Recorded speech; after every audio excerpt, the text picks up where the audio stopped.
I'm just a man, in rags, with a club, and a kiln that seems to be popping out charcoal onto the ground.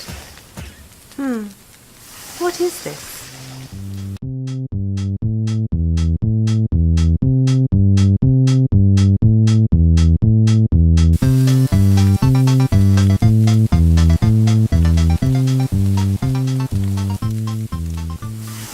Hello Beans! Today I'm going to be scratching that itch and checking out a game coming to us from a team of 3 talented little beans led by indie game developer Devoidus from Sweden.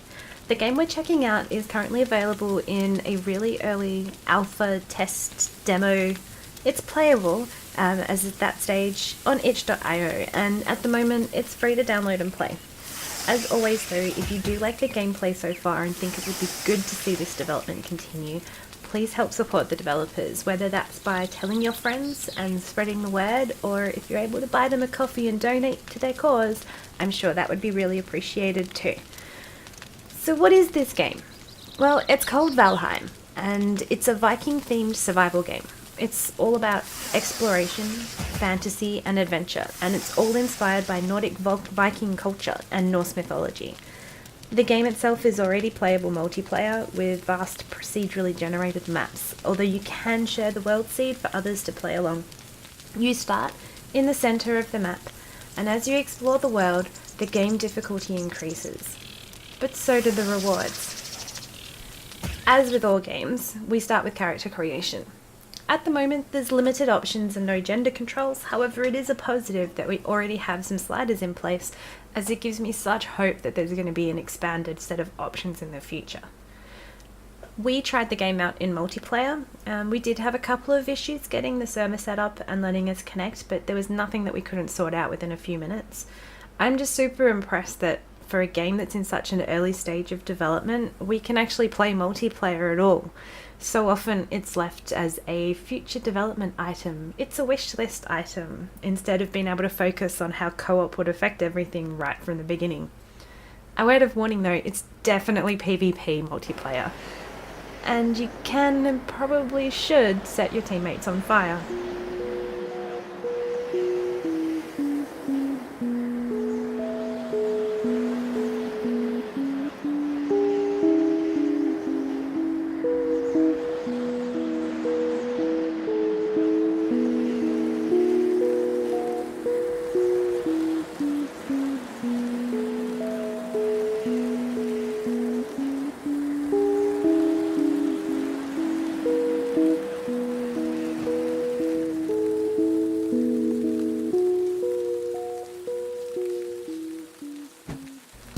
The beginnings of the game are similar to almost every other survival game you've probably already played. You dig up some wood, some stone resources, you craft your first rudimentary weapons and tools, start out with a torch and rags by default, which is certainly helpful. There is a HUD already in place, which along with all of your standard survival game options, it already has a few simple status effects as well, such as getting cold or getting warm. And hungry. You can also have a hotbar of up to 7 items. As you start to collect the resources, you will unlock recipes and you rather quickly can progress through from there. One of the things I love most about survival games is so often not the survival. I like having that as an additional challenge, but what I really enjoy is the building and crafting. I like unlocking things and being able to work out what I need to do to combine in order to do something so that I can get to that next stage. So I'm always drawn to games with either complex crafting or cooking or alchemy systems in place. Early building in Valheim is fairly intuitive and there are enough on-screen prompts for you to work your way through it, and the building is what leads you into the next stages of crafting.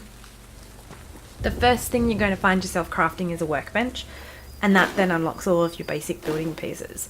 However, you can't use the workbench to make any further weapons, such as a shield or armor or anything, until it has a roof over it.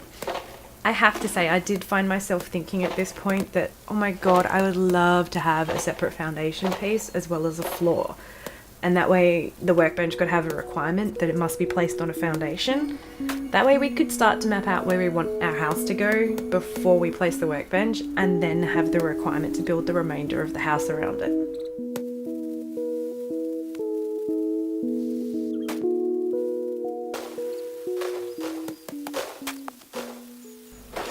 We played for around 3 hours in our first look session, and in that time I was able to build a fairly simple 2-story house.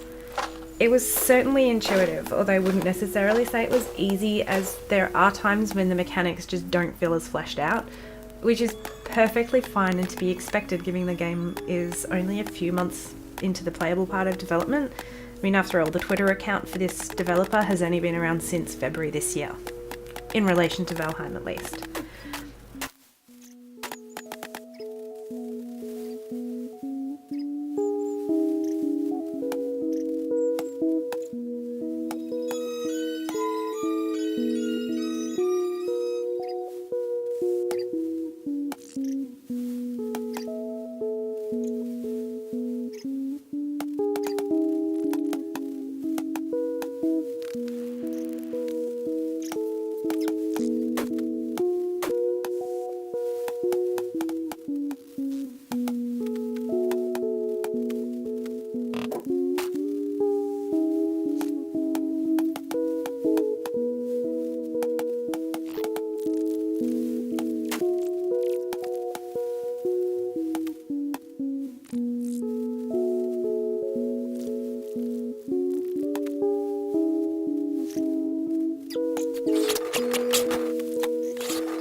Other crafting mechanics include cooking, which I'm really hoping we might see some expansion and additional recipes later in the game already, or if it's not already in the game, maybe in the development pipeline in future. Cooking in its current state is pretty simple and pleasant, but you do need to pay attention. If you don't, you'll end up with a bit of charcoal instead of a steak.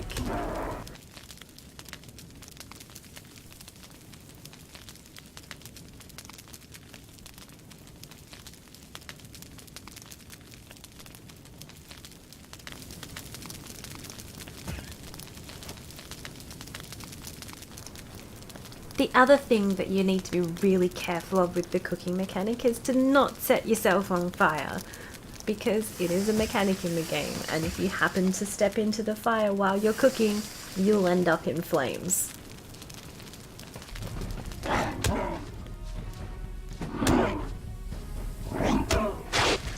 The combat in the game is also really pleasant so far. It's based around a fairly standard attack, dodge, block mechanic.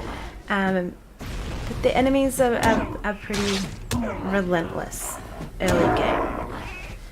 They're an achievable relentless though.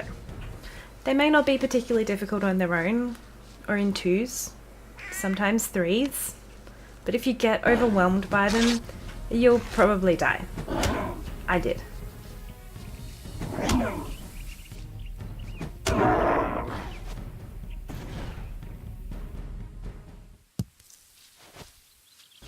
They also don't give up, so while you're building your first little home, you need to be on guard to keep all of the grey dwarves at bay. There is also some wildlife in the game, but they're neutral, they're not aggressive at all, so they're just a good source of food and hide, but they do already have some great sound design effects in place, so you can actually hear them and track them to a certain extent.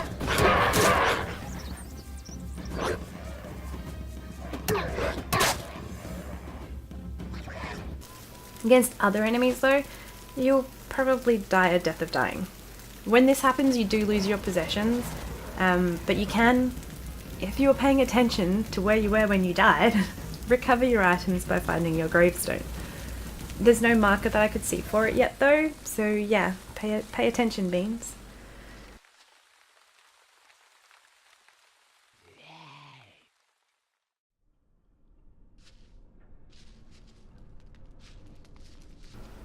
In the short time we played, we did find a more difficult enemy and even a mini dungeon. Pro tip, don't fight near the door.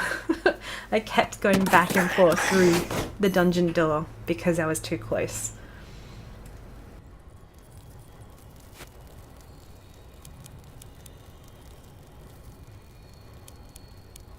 This is actually one of the cooler things that's in the game so far. It has the potential to be a great addition for the co-op fans, as having a difficult group of enemies and trying to not kill each other while you're killing them can be super fun. I'm also really looking forward to seeing where this goes in future.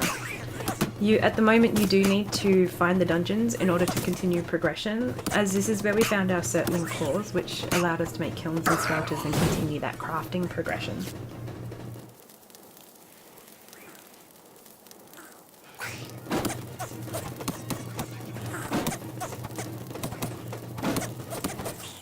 We did find another area that looked like it might have been a dungeon and it was just a chest in the land, but it was still a really satisfying fight. One of the mechanics that I started to take advantage of was that you can set things on fire, so why wouldn't you? And we started to actually work out how the combat was going to work with the two of us playing together. It was a really fun fight, and it was quite satisfying to see how, as we progressed through, with better weapons and better armour, there was definitely going to need to be some more strategy involved as we played. Again, it just makes me so excited for where I think and see this game going.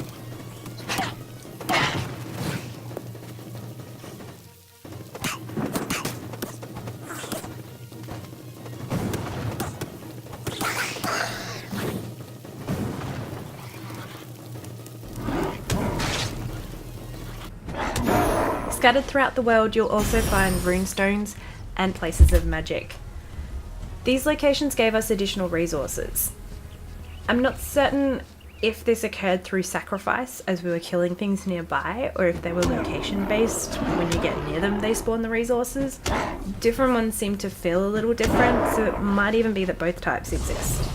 It's certainly a welcome addition to have this added feature though, and there are some runestones that seem like a great mechanic for telling us the lore of the land, or potentially even holding steps for quests or recipes within their mysterious words.